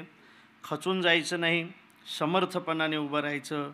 सुखदुःख आपलं काम करत राहतील. हा मनुष्य जन्म पुन्हा पुन्हा भेटत नसतो गड्या. मस्त आनंदाने जगायचं, सामोरे जायचं. सुखाच्या सामोरी आपण जितक्या प्रेमाने जातो ना, तितक्याच प्रेमाने दुःखाच्या सामोरेसुद्धा जायचं. संत महात्म्याचीही त्यांच्या कृतीने आपल्याला सूचना आहे. जसं सुख महत्त्वाचं वाटते, तसं दुःखसुद्धा जीवनामध्ये कधी कधी येणं हे महत्त्वाचं असते. आणि म्हणून खचून जायचं नाही. समर्थपणे आपल्या वडिलांची परंपरा आपल्याला पुढे घेऊन जायची आहे. सगळ्यांना आपल्याला सांभाळायचं आहे, कुटुंब सांभाळायचं आहे. सगळे महाराजांचे भक्त तुम्हाला सांभाळण्याचं काम करतील. असो, सुभाष महाराजांना श्रद्धांजली देत असताना मलासुद्धा फार खेद वाटतो महाराज. ज्या वेळेला मी यांच्या मठावर गेलो आळंदीला आणि सुभाष महाराजांच्या फोटोला मला हार दिसला, फार वाईट वाटलं की या माणसाच्या फोटोला इतक्या लवकर हार नव्हता पडायला पाहिजे. पण हार दिसला, काय करताय, तिथं आपली हार झाली, काय करणार. कधी कोणाच्या फोटोला हार लागेल काही सांगता येत नाही. आणि म्हणून असो, आपल्यामध्ये जरी सुभाष महाराज हयात नसले तरी मला असं वाटते आजही प्रत्येक ठिकाणी ते दिसत असतील तुम्हाला. मला तर दिसतात बा. मी तर त्यांना खूप कमी पाहिलं आहे, पण मला तर मला दिसतात. त्यांचं हास्य दिसते, त्यांचं पुढे चालणं दिसते, इथं बसा महाराज असं म्हणणं दिसते, त्यांचं माझ्यासमोर फळं ठेवणं दिसते. महाराज हा आश्रम आहे, महाराज हे असं करायचं आहे, महाराज हे दाखवणं दिसते. महाराज आपल्याला पुढे समर्थपणे परमार्थाची सेवा करायची आहे महाराज, असं दिसते. देशाबद्दलचं प्रेम त्यांच्या चर्चेतून मला आजही आठवते. आणि ज्या वेळेला मी गेलो त्या वेळेला इतका आदर महाराज, इतका आदर. एखाद्या महाराजांचा इतका आदर करावा. इतका आदर त्यांच्या जीवनामध्ये वारकरी संप्रदायाबद्दल आणि महाराज लोकांबद्दल होता. तोच आदर मला आजही या कुटुंबामध्ये शाबूत दिसतो. त्याची उदारता आजही कायम दिसते. ती टिकवण्याची जबाबदारी या कुटुंबाने स्वीकारलेली आहे. पुनश्च एकदा मी आपल्या सगळ्यांना मनापासून प्रार्थना करतो की या मुलांना सांभाळा. या मुलांना सांभाळणं म्हणजे भविष्य, पारमार्थिक भविष्य आपल्या परिसराचं सांभाळण्यासारखं आहे. तुम्ही सांभाळाल, तुम्ही सांभाळताय अशी मला खात्री आहे. प्रभूचरणीसुद्धा हीच प्रार्थना आहे की प्रभू आमच्या सुभाष महाराजांना पुन्हा पाठवा, आमच्या सुभाष महाराजांना इथं पाठवा, वारकरी संप्रदायाची त्यांच्याकडून सेवा करून घ्या. ही शुभकामना प्रभूचरणी समर्पित करतो आणि या ठिकाणी थांबतो. श्री समर्थ. दिलीप फडतरे बेस्ट पिंगळी यांच्याकडून 11,111 रुपये, विद्याताई हंडे पारनेर यांच्याकडून 11,000 रुपये, आप्पा शेठ फडतरे गोडसेवाडी यांच्याकडून 31,600 रुपये, राहुल भीमराव सूर्यवंशी पांढरवाडी यांच्याकडून 10,000 रुपये, काशीनाथ निवृत्ती रोमन कोळेवाडी यांच्याकडून 10,000 रुपये, उद्योजक सचिन चंद्रकांत राजे घाडगे राजवाडा यांनी या बांधकामासाठी 150 बॅग सिमेंट मोफत दिले. उद्योजक मारुती संपत जगदाळे शिरवली इमारतीला लागणारा हा संपूर्ण कडाप्पा मोफत दिलाय. उद्योजक दशरथ बोराटे शिरवली सिद्धी स्टोन क्रशर 1.5 ब्रास प्लास्टर मोफत दिले त्यांनी, प्लास्टरला लागणारी रेती. उद्योजक योगेश लालासो घाडगे शिरवली घाडगे स्टोन क्रशर 1.5 ब्रास बांधकाम मोफत क्रश दिली याच्यासाठी. उद्योजक आशिष चंद्रकांत राजे घाडगे राजवाडा यांनी JCB लागल त्या वेळेला मोफत दिला. उद्योजक संजय दगडू जाधव व नवनाथ सूर्यवंशी यांनी गरज पडेल त्यावेळेला ट्रॅक्टर मोफत दिला. सेवागिरी मठाचे मठाधिपती परमपूज्य सुंदरगिरीजी महाराज यांनी 3 ब्रास क्रेसिड मोफत यासाठी दिलेली आहे. श्री रंगराव गुलाबराव जगदाळे मोरोची शिरवली यांनी 2,000 वीट मोफत दिलेली आहे. आबासो खाडे मांडवे यांनी 500 वीट मोफत दिली आहे. मिस्त्री नारायण मदने व सयाजी मदने यांनी 5 दिवसाची मजुरी घेतली नाही. मिस्त्रीचे हेल्पर यांनी 1 दिवसाची मजुरी घेतली नाही. या सूरज नाळे व प्रज्वल नाळे यांनी रथाचे व या बांधकामाला लागणारा संपूर्ण पत्रा हा मोफत बसवून दिलेला आहे. त्याच्यानंतर एकूण जमा त्याच्यानंतर संप्रदायासाठी ज्यांनी अहोरात्र कष्ट केलं ते आपल्या सर्वांचे परिचित असलेले ज्येष्ठ गुरुबंधू हरिभक्तपरायण पोपटतात्या रोमन त्यांनी एक झोळी केली होती आणि त्या झोळीमधून 1,01,592 रुपये त्यांनी या बांधकामासाठी जमा केलेत. आणि कल्याण बडगर बेस्ट ललगुण यांनी 1,505, दत्ता पाचरे बेस्ट नगर 1,200, आप्पा माकार बेस्ट औंध 1,111 अण्णा माकार बेस्ट औंध 1111, हनुमंत कदम बेस्ट वारुगड 1111, अजित कदम गोडसेवाडी 1001, फॉरेस्ट अधिकारी 1000, आनंदा कदम फौजी गोडसेवाडी 1000, शंकर काशीनाथ फडतरे पांढरवाडी 1000, जालिंदर महाराज कदम मठाचीवाडी 1000, अभिमन्यू धनाजी रोमन कोळेवाडी 1000, देवराम शिंदे ड्रायव्हर ब्राह्मणवाडा 1000, बाबू कोंडिबा सूर्यवंशी पांढरवाडी 1000, अक्षय महाराज यांचे वडील नारायण महाराज वाशिवले यांनी या बांधकामासाठी 700 रुपये दिले. लक्ष्मण मोरे आमलेवाडी 500, विनोद राऊत खटाव 500, मृदुंगमणी गोरख जाधव कोळेवाडी 500, भाऊसाहेब महाराज पुण्यतिथी 2000, शंकर फडतरे पांढरवाडी फौजी यांनी 5000 रुपये दिलेत. याच्यामध्ये चुकून कुणाचं नाव राहिलं असेल तर नक्कीच ते नाव यादीला असेल. आपण सर्वांनी सहकार्य केलं म्हणून ही वास्तू उभी राहिली. अशाच पद्धतीने आपण सगळ्यांनी मिळून गुरुदेव भाऊंचं आणि गुरुदेव आप्पांच्या समाधी मंदिराचं काम करूया. तुम्ही सर्वजण आलात त्याबद्दल कुटुंबाच्या वतीने व इंचगिरी सांप्रदायिक किसन महाराज सेवा सूर्य मंडळाच्या वतीने, सेवा सूर्य आश्रम तथा आध्यात्मिक गुरुकुलमच्या वतीने मी आपले शतशः आभारी आहे.